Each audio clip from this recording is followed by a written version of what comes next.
All right, welcome back to another episode of Clean Winners Tennis Betting Podcast. Kyle, how you doing? We're matching unintentionally today, but I'll get Uh, the hair there. Maybe we can fully match. I'm so happy to be back, man. Excited to chat all things tennis, and we got a final round of Grand Slam qualifier, so we're edging ever closer to one of our favorite time of the year. Yep, I agree with that. I mean, I love the Aussie because it comes in, the season comes in hammering. Do you don't have to wait for something at the end of the year? It's not like waiting for the playoffs, dude. You're getting like an early round playoff. It's like the NBA Cup, but it actually matters. It is also like the one slam that I think is the most unreliable in terms of we have seen so many breakout runs. We had somebody called Tennis Sandgren all of a sudden decide he was a top 50 player at the Aussie Open. We had Hyun Chung make a semi. Sung, Like people dude, come out of even back nowhere. from Fernando Gonzalez.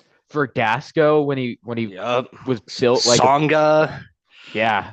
Uh Baghdadis, just all kinds of stuff that Danielle you'd find coming out. Collins. Daniel Collins, dude, forgot about that one coming out. It's like, okay, you have these players kind of coming out of nowhere. And I think, didn't Wawrinka, that was the first one he Yeah, won, I think housing he had Nadal, flirt he dude. had flirted with it the last year in terms of like it was Okay. coming. But to put it all together, I mean that had been Wawrinka's biggest issue. Oh, yeah. Yeah. Oh, yeah. So Simon, I hear you've got something you want to lament about on this pod. Yeah, I Yesterday's was debating how. misadventures. Look, I want to talk about the Ishii match that I was so confident on yesterday. And I all the stuff that I thought about throwing in here that I had mentioned, I like it, but I don't know if it's a best bet. All was working. So what did I do? I took all that profit and I said, I'm gonna roll it right into Ishii. This is gonna be a monster day. I got greedy. And you know what? She goes up 5-2 in the first. I'm like, I don't know, hedge out when she wins the first set. Nope, goes 1-6 the next games. And so what I noticed here, Kyle, is I've seen this a lot with younger players, right? Especially pro players. You get to that point a lot of times because you're just better than so many people the way you hit the ball.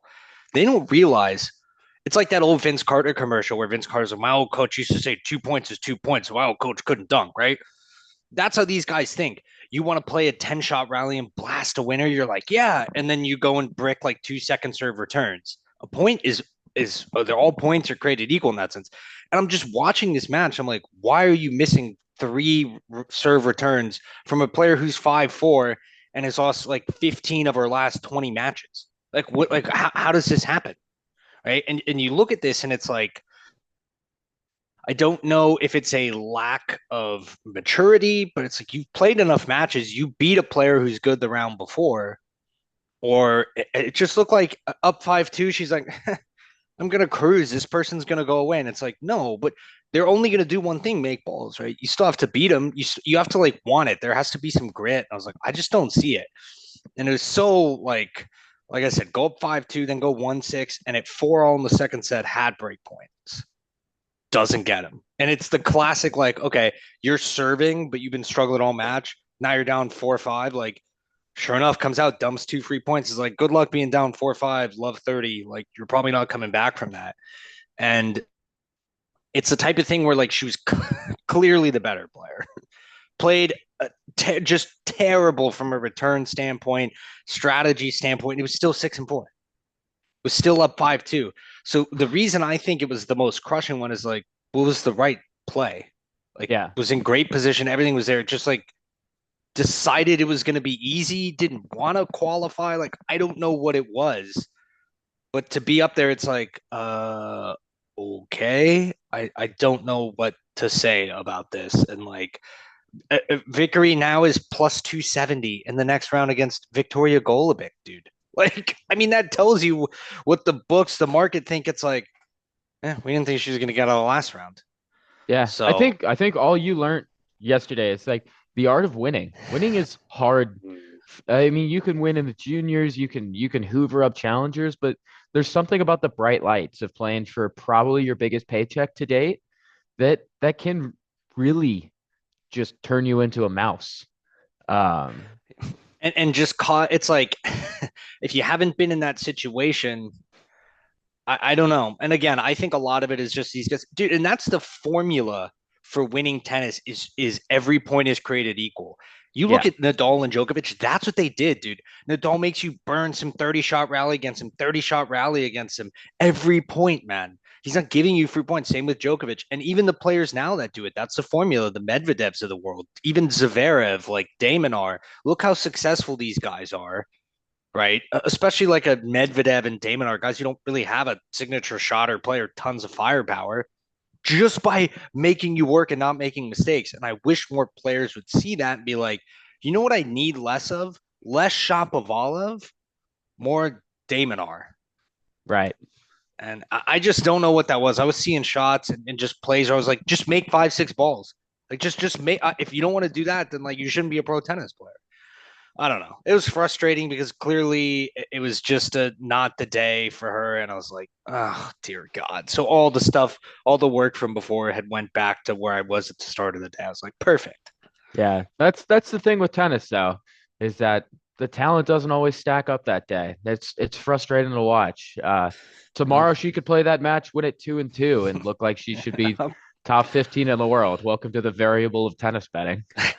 ain't that the truth? That's why they call it gambling.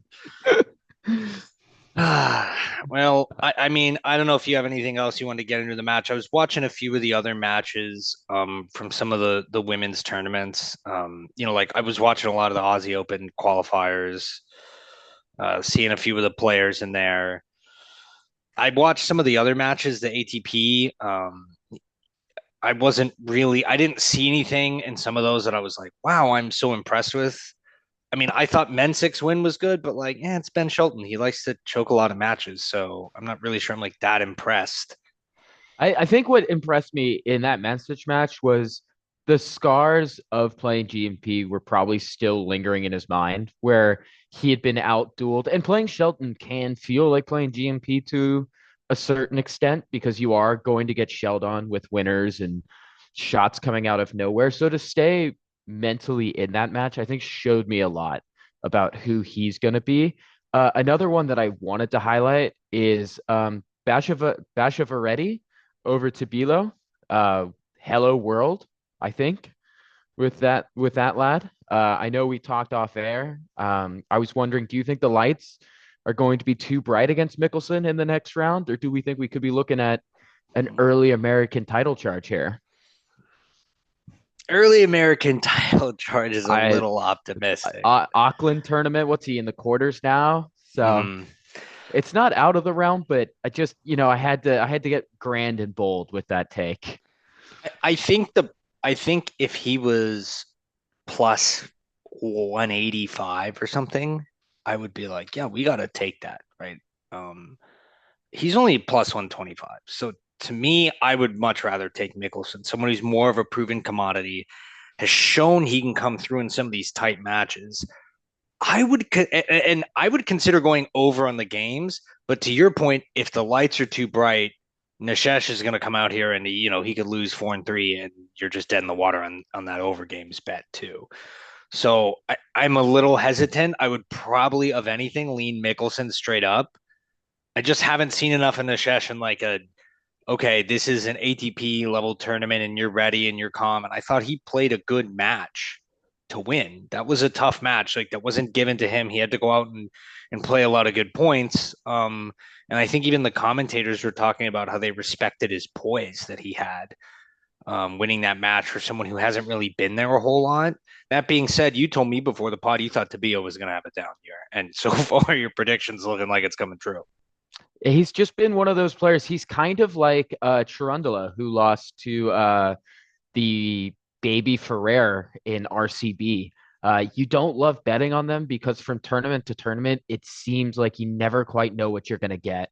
And I think Tabio, the reason why I said he's going to have a down year, he's got a lot of points to defend early, and I think that might prove a mountain too high. Was he the defending champion? Yes, which is even Oof. bigger of a win for Nishesh and a first dagger to the heart of Tabilo's defended ranking points. Yeah, and that's the thing about some of these players that have points to defend. Like, I was watching Kalinskaya, who has been looking like crap. She got to the quarters, I think, and lost to Zheng in the Aussie last year. Yes. Like, and she did win around in some of these other tournaments.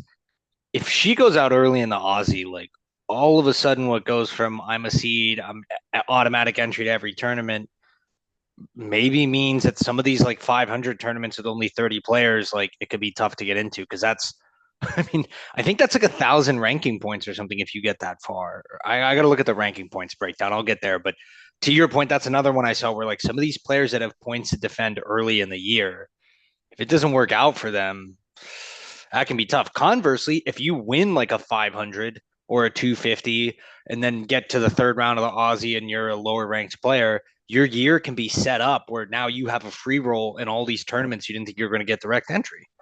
Yeah, your schedule can change on a dime here. Somebody who I think is going to have my schedule just changed, Mr. Zizou Bergs. I think he's finally coming good on his talents. Hmm. Uh, Stacked up a nice little qualifying run. He's in the quarters of Auckland. I think he's got one of the prettiest games to watch. I do And like I had Bergs. been constantly wondering, like, what is it going to take for you to finally break through? And You like him today? I do. Carbias? Okay. I do. I really think that's a match that you don't want to say should win because these are like some of the best players in the world. But in my heart, I think that Zizou should win that match. He matches up well against uh, Mr. Run Around a lot. Carbias Baena is kind of like And who's it's that on other hard. who's that other Spanish guy with the hyphenated name? I can't remember his name right now. I'll think of it. And it's like all you are is a grunt to grind in a dream. It's like you just Like kind of Camino push hard. Traver out there. Yes. I mean, Carbias Bain is better than the other guy I'm thinking of. It'll come to me. I'll look him up. But it is kind of like Jimeno Traver, where it's just like, let's just hit a heavy ball and just grind. It just be supremely fit. Anytime that guy lifts up his shirt, like I'm taking notes. I need his core and diet You're routine. taking notes every time any guy lifts their Yeah, shirt. that's fair. That yeah, you got to have a decent set of abs for me to be taking notes there. It's usually just quads. That's fair. That's fair. Yeah, I can't remember who I'm trying to think of here. I don't know why. It's not any of the top guys who I guess Pedro When you Martinez. said grunt in a dream, as somebody that watched him a lot as a kid, I immediately thought Marcel Granollers. Oh, Because when Grenadiers. I I was thinking my of Burnaby. Burnaby Zapata Oh, Marias. yeah, he's way better. I think Granollers is a closer comp because they have similar kind of career arcs. They've Yeah. won 3 to 4 career titles. I don't think that RCB is going to become one of the best doubles players in the world like Granollers has. Yeah, that's Um, fair. but they're not an easy out. And then switching over to Adelaide, a match that I watched yesterday and took notes on. Uh, do we think Kokonakis is going to have a year of consistency? Beating Echeverry is no easy win. It's true. But Echeverry Echeverry, looked crap the round before. yeah. See, but this is a variable He of should tennis from round to round I know because he should have Kokonakis lost has that shown the first set dog, to though. School Kate though. He was down 6-3 in the breaker. Like if Yeah, you're down 6-3 in the breaker to School Kate, I'm kind he's of probably just trying to figure out how to spell that guy's last name. and then he Uh, also has to yeah. No comment, dude. I'm just saying, like in general, I thought that that was a good win against Echeverry. My concern for the immediate is if Korda's healthy and Kokonakis just had to spend to beat Echeverry in a third set breaker, is he going to come out and beat Korda? I don't know. I think the biggest thing with Kokonakis is injury. yeah, Is he and he going to be has healthy? retired at this tournament before. I do remember he's had more than one tearful withdrawal. So it's always a worry. But like we just said with Zizou, I there's a lot about Kokonakis's game that if he's firing, he's not wild card material. This guy should be direct entry into every big show. I'm surprised he was wild card. I think that maybe because so I was thinking about this before, like it's kind of a phenomenon in some of these where I was telling my dad, like, there were women's players inside the top 35, like having to qualify for Adelaide, for which is a 500, because everybody is here in Australia wants to play the warm up tournament. So like the draw is way more stacked than it normally would be. And I think there's some of that with a wild card because he's ranked 77. Normally, you're going to be getting direct entry into a 250 ranked 77. Right. Um, and look, I personally, I know this may be a controversial take. Usually, I don't have a lot of sympathy for players that get chronically injured in tennis because it means they're doing something wrong. And I think of like the Kyrgios or the like Del Potros of the world, or certain people you look at and you're like, how much do you really put into fitness? Kokonaga's may be one of those guys, kind of like Nishi or Murray, where I'm like, you do put into fitness. It just seems like you might be kind of made of glass. So that's another reason I'd be hesitant to say he's going to have an up year. But in this match particularly, I'll be curious. I've Corda's also beaten him 3 times, so I'm hesitant there too. Yeah, that's fair. I guess I'm willing that in because you just want good looking people to succeed. And Kokonakis clicks that box for me. Damn, shots fired on Corda right here. I don't think you can compete with Kokonakis. Another one that caught my fancy. You talked about it on the pod. You got to be feeling pretty good about our boy Rinky just showing up and showing that he's not just a qualifier boy. He's belonging to the big show. Beating Nakashima showed me a lot personally. I didn't really believe you when you were selling him, but I'm coming to the Bank of Peters and asking if I can By who? buy some Rinky? yeah, some Rinky stuff. I think he's floating around. He could do something. So it's interesting because I thought that Nakashima kind of like I don't know how well he played. I was watching some highlights. That's all I could find. They weren't televising it. And I don't think Nakashima was like playing poorly, but he did go 3 sets with Hoffman the round before, so I was a little. I mean, Rinky looked fantastic against Gofan. I don't know if Gofan was 100%, but Rinky was everything you thought he would be beating up on Gofan. I was like, damn. And then to win the next round, like I'm starting to kind of believe. Not only that, but Paul had to go 3 sets with some French guy. Oh, I've Mister, I've you want to talk about a grunt? I implore you to watch the tennis TV highlights of Guinard. oh He god. has got some of the most disgustingly loud grunts you've Uh-oh. I think Kyle ever is heard. okay, there we go. You were lagging. Oh, did, Okay. oh, okay. You're back. Oh, You're back. God, the old Wi-Fi let me down. It did. It did. You were God, frozen in time thinking about I'll those have to, grunts. yeah, I'll have to get on the phone to Spectrum, make sure that they're allowing this pod to run smoothly. I I think that plus 275 I wanted it to be like plus Tommy Paul's minus 350 what I see. I wanted to see like Rinky plus 350 and I'd be like, well then I have to take it. I would also consider the games. Like I wouldn't be surprised if this went 3 sets. Yeah, let me see. Total games 21 and a half. Basically, 20. so if you go 7-5, 6-4, you're going to hit that. Yeah, I think I would take the over on games there. I would too. I think Hichikata has more in the tank than that. I think that's probably, I don't know if that's going to be like, we'll see about our best bets, right? We obviously make the Mhm. decision later. I like Yeah. the light wreck on that. I also kind of like that though. I kind of like the Rinky play. Yeah. Um, That's if you're feeling frisky, that might just be in a new category, the frisky play. the You frisky know, play. because like we can't stand here and be like recommending games because that's so you want to talk about variable. Tennis game betting has got to be the most wild west of sports betting out there. So that's the new category. We call that frisky betting. Risky betting. Okay. But I do think if we have stuff like a plus 275, we would throw and we think it's a best bet, like we put it in there, it kind of is what it Absolutely. is. So is there anything I didn't see anything in the men's qualifying? I was like, I don't see anything remotely close here. The only thing I was considering was Eubanks over Tristan Boyer. See, I had the opposite there. You like I Boyer? was backing Boyer because he's on a career year. The only worry I have with Boyer is when I was doing my research, it looks like he's the clay dog. Mm-hmm. He's set up shop in South America and has become just a vacuum to those points. So I don't know how it translates, but that Because I said, see him winning so many matches yeah, no, all on clay. that's the thing. It's like winning breeds confidence, and I don't know where Eubanks' confidence is because he seems to have had a pretty dramatic uh welcome to reality last year. Mm. that I think Boyer definitely offers something there. So I was going to be interested in taking him just on the back of confidence. Interesting. I find that interesting. We'll see. I think I will probably ultimately stay away from it. That was the only one I saw that was even remotely there. What about for the women? Do you see anything? I'll let you Destiny go first. Destiny Avia at plus 160.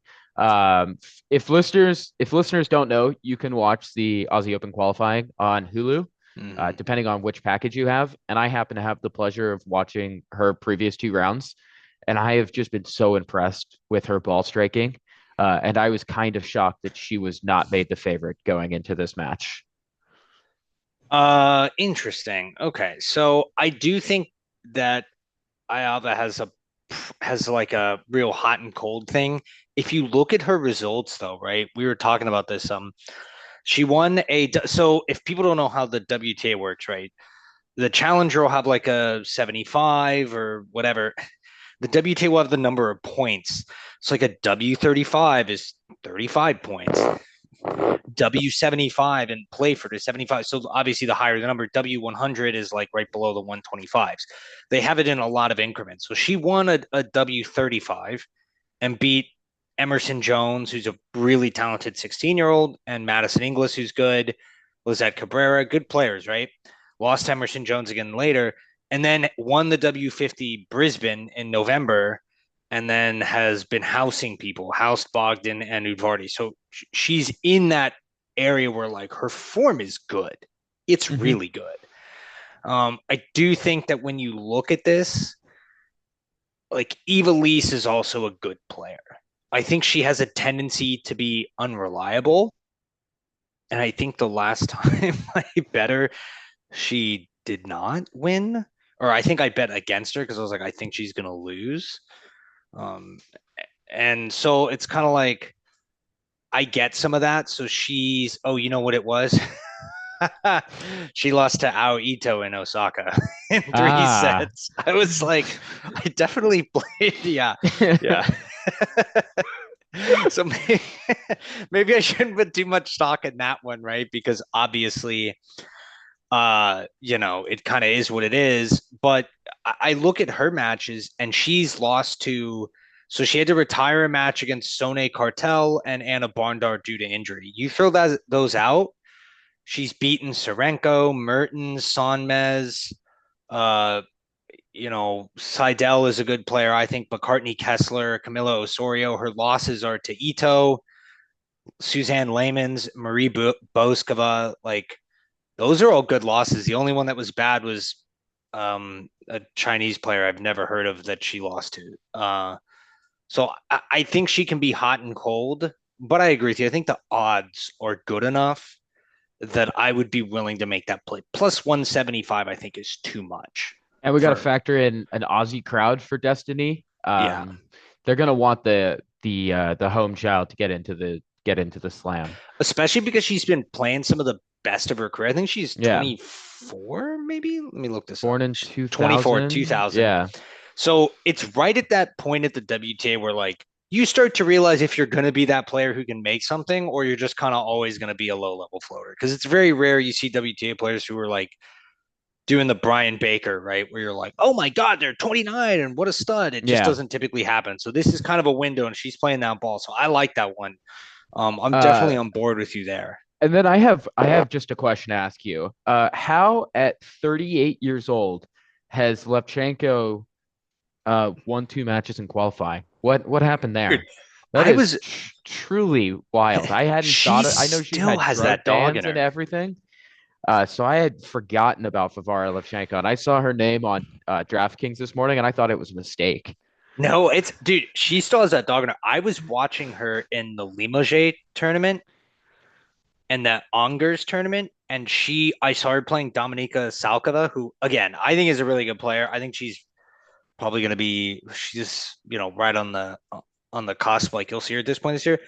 lost in 3 sets, but it was like a grind, dude. All she does is remember what we said about easy points? She just makes balls. Yeah, that's what And I it's like, remember. That's what I remember about her. and a lot of these players, man, they just give up too many easy points and she ends up beating you. Right. And the other thing is her serve is still pretty big, or it's gotten bigger. I think you have to as you get older, right? Like even Djokovic relies more on his serve now. So it's like you hold, she does a pretty good job of holding serve and then just like makes you work for it. And she's beating the Heather Watsons of the world, like somehow double bagel in a blink of a, right? Like beating decent players, Marina Stakusik, like Jill Teichman, right? Like beating these players who you wouldn't expect in like 3 set matches. That being said, I'd be Do shocked we if know she was anything going to about beat Todoni? Todoni. Yeah, she's a Yeah. really good 20-year-old Romanian player. She let's see, she lost to Noskova in Brisbane, right? Which is part of the reason I was like, oh, maybe Noskova's playing a little better. And we know how that worked out for me, right? But if you look at her results, man, she won Santa Cruz 125, right? Which I thought was good. And then there was another one I was watching her play before that I thought was good. It was earlier this year. I'll have to look it up. I just think you look at her matches where she's winning a bunch, it's going to be interesting. Basically the odds aren't high Yeah, enough. there's no action there. It was just like I said, it's not often that you see somebody still winning matches at 38. It's wild to me. Especially when she's been out of the game twice at this point that I was just Mm-hmm. take my hat off to her. Uh, you've kind of already rained water on one of the other ones that I was going to run by Oh, you. yeah. We are going to the hills to run away from Jill Teichman. I just think I don't know about to the hills, but she had to play a tough 3 setter yesterday. And she is another player who I'm not really sure like what she is, right? Like I'm not really sure what we can expect from her. And so I kind of am like, I'm not really ready to get behind it. And part of that is because Sarah Beldiak is a really good player. Mm. So if you've never seen her play, I would encourage you. She's an 18-year-old Czech lefty, Ooh, real you've got me athletic. going there. Left-handed. Yeah, Happy real days. athletic. The forehand's nice, dude. Has good pace on the forehand. The thing is, she can hit the backhand. She also has a pretty good slice. So you don't see a lot of players bring that variety. Right. I was watching Kruger and Badosa, and Kruger hits a slice at one point to win like a break point. The commentator's like, that might be the first one of the match. What a slice. I was like, this is the third set. How have you What a- not hit one slice ball for like for like 2 long sets? So, and she was 4-4 yesterday against Anastasia Zakharova, who is Smackarova. Dude, she can hit the ball. So to me, that's not enough on the odds. I would want to see more. And I could be wrong, right? I could end up being wrong on both of these. Like Lepchenko, I don't know. I just don't trust her, right? But plus 220 is potentially, I think, more appetizing than taking Teichman at plus 155. So I would, if it's I were going to take one, I'd take Lepchenko if I were you. I would endorse okay. that because I think they're similar. I think they're similar dogs. Like I think they should both be around that range. So I think that Teichman is just way too high. And maybe it's because people haven't seen Belyak play. I don't know. Hmm. So you open the floor to me. Now I'm turning the light on to you. Who are you You gotta highlighting? love that. I love talking about these random players getting you involved in the WTA. It makes me feel good. Uh, This Hulu certification's going or subscription's going to get a lot of run tonight as I'm trying to do my research here. I know I had like 3 screens open. I was watching it. So for me, a best bet is definitely Siji away minus 110. Straight pick him against Nina Stojanovic. I like Stojanovic, good player.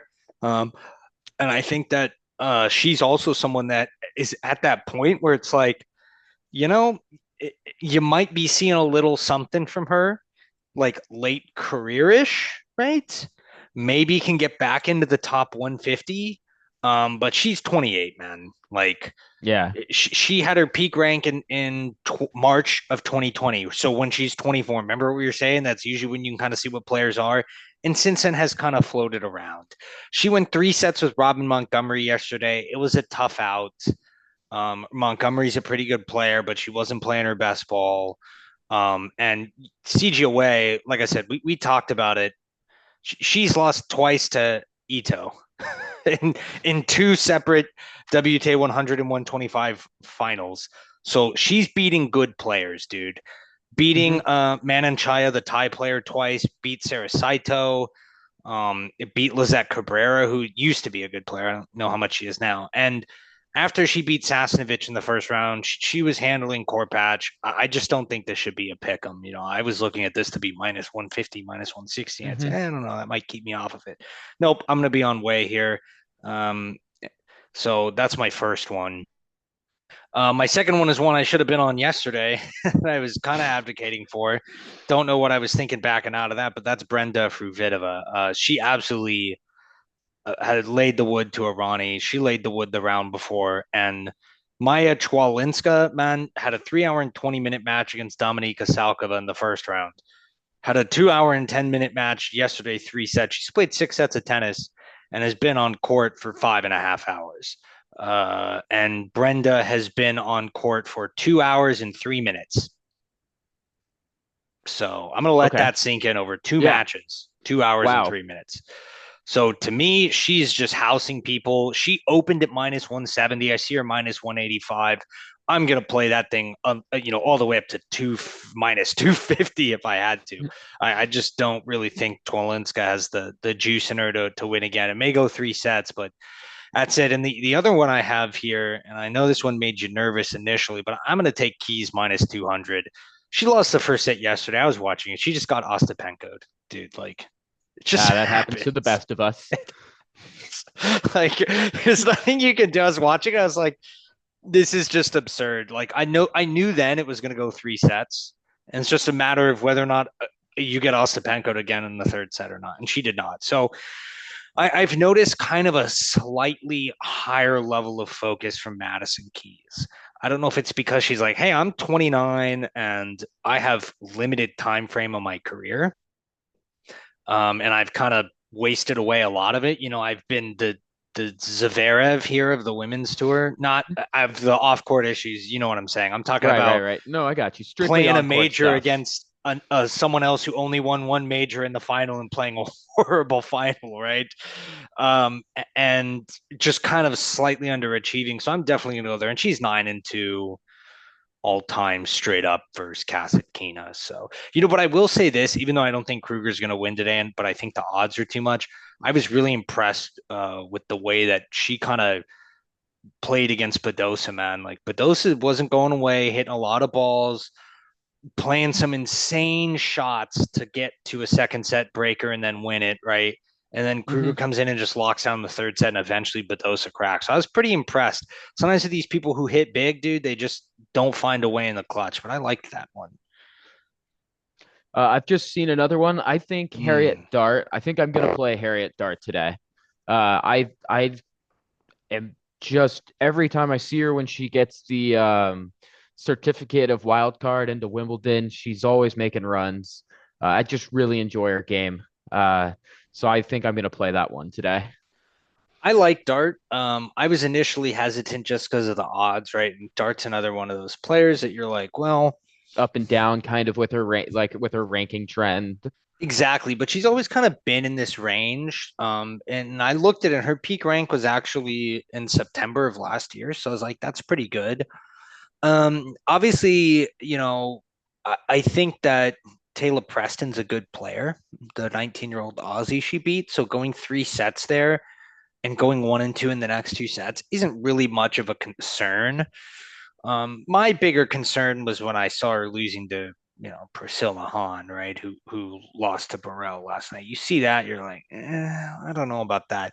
That being said, I don't particularly think now Habino is reliable at all. And then in the battle of unreliable elements, I think I'm going to trust somebody that I've seen do it on the big stage. So that is my thinking there. I like that. I think I might actually end up getting behind that. I just Hibino is one of those players. It's like I don't see, though she did beat Sasha Vickery 4-2, something Ishii couldn't seem to find a way Yeah, to do.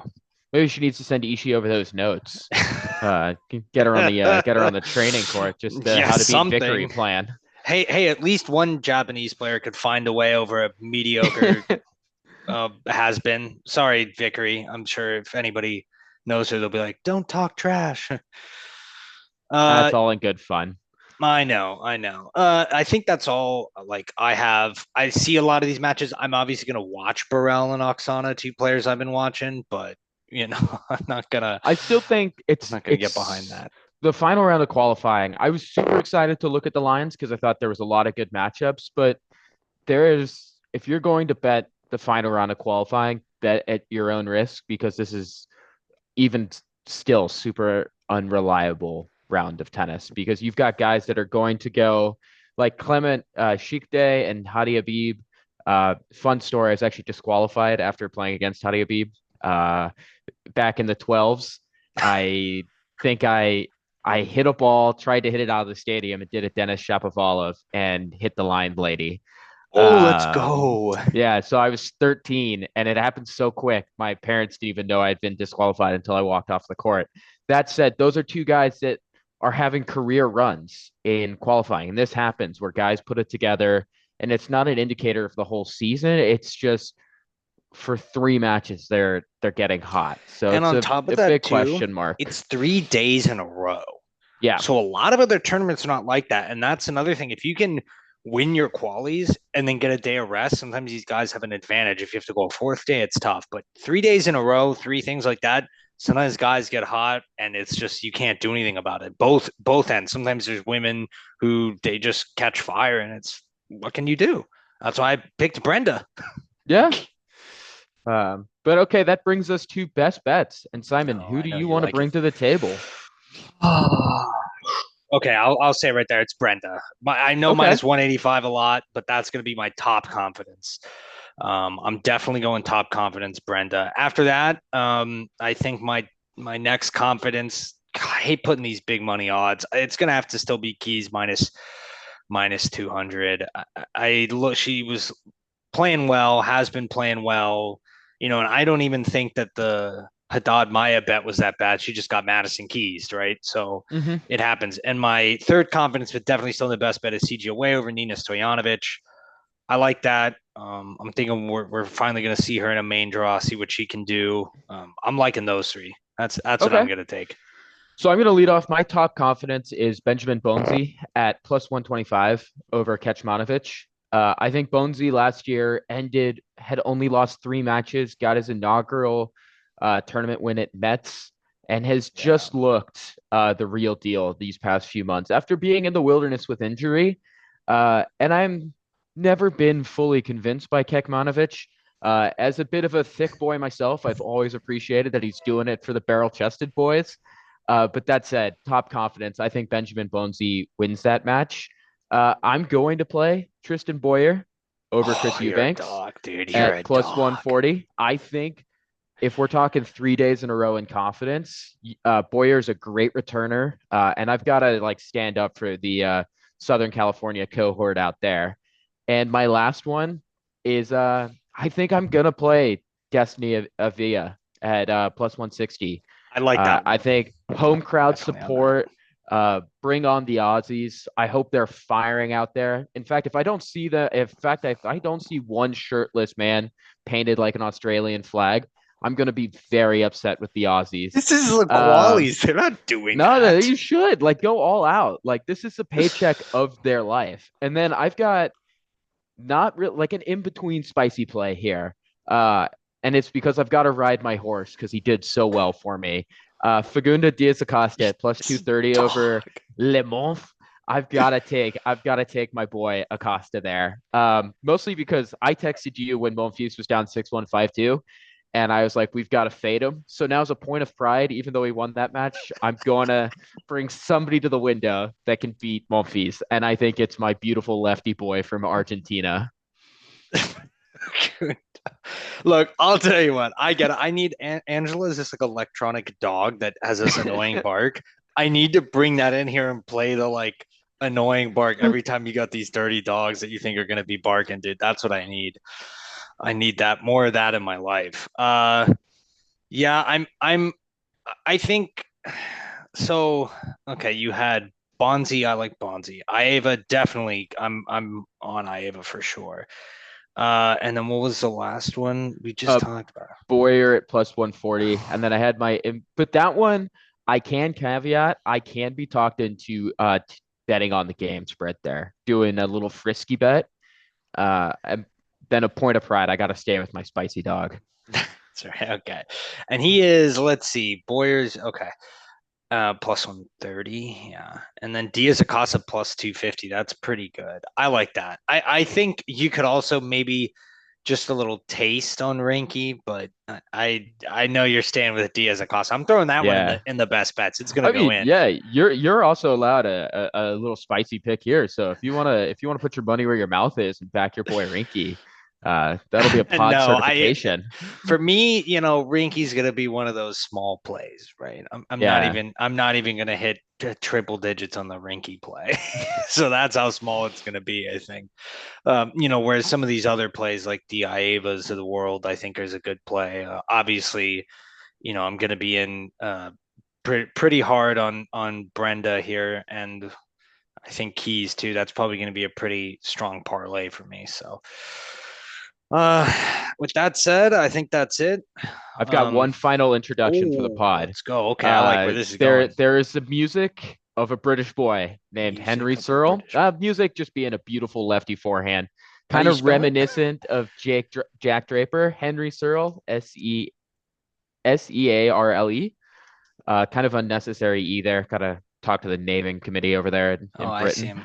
him. But he's a former Wimbledon junior champion. Now I know that that's the one junior major that you can put a big asterisk on because it is such a specialty surface. And it's taken this kid a little while to get going. And the reason why I brought up my boy Draper there is I think Searle's going to have one of those sort of late blossoming rise into the top 100 like Draper did. I've been really impressed with him at Nottingham. I wouldn't recommend anybody play him because he's still an element where we're not really quite sure what he is, but I will be forecasting and bringing the Searle corner to the pod every so often, just so everybody can um, stay in on that. Interesting. Okay, I'm looking at him. He hasn't played a ton of challengers.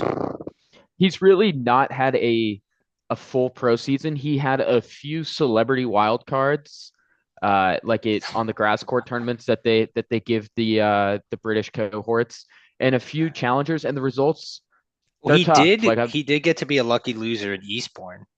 yeah, Well, and lost. I Yeah. think he Okay. made a good account. He's never been on the TV, and I've been like, why is the LTA backing this guy? Like, you can see the talents there, but he's 6'4", and oftentimes I think for the taller you are, the little bit longer it takes for your game to develop into yourself, because you start to mature into your movement around the court and who you're going to be. So, and that factor weighs heavily with him. Interesting. Okay, I'm gonna keep that in mind. Henry Searle. Keep that in mind. People put him on your radar. Start doing some research on him. All right, I'm gonna go over one more time here.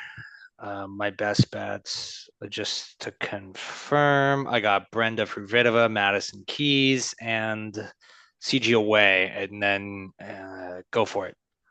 I've got Benjamin Bonzi, Yeah. Destiny Avila, Tristan Boyer, and my spicy Argentinian, Diaz Acosta. There we go. Back to it. All right. With that, good luck with your bets, whatever you get to the window with, and we'll be back hopefully again later this week. Forecasting the Aussie Open, baby. That's what I'm liking.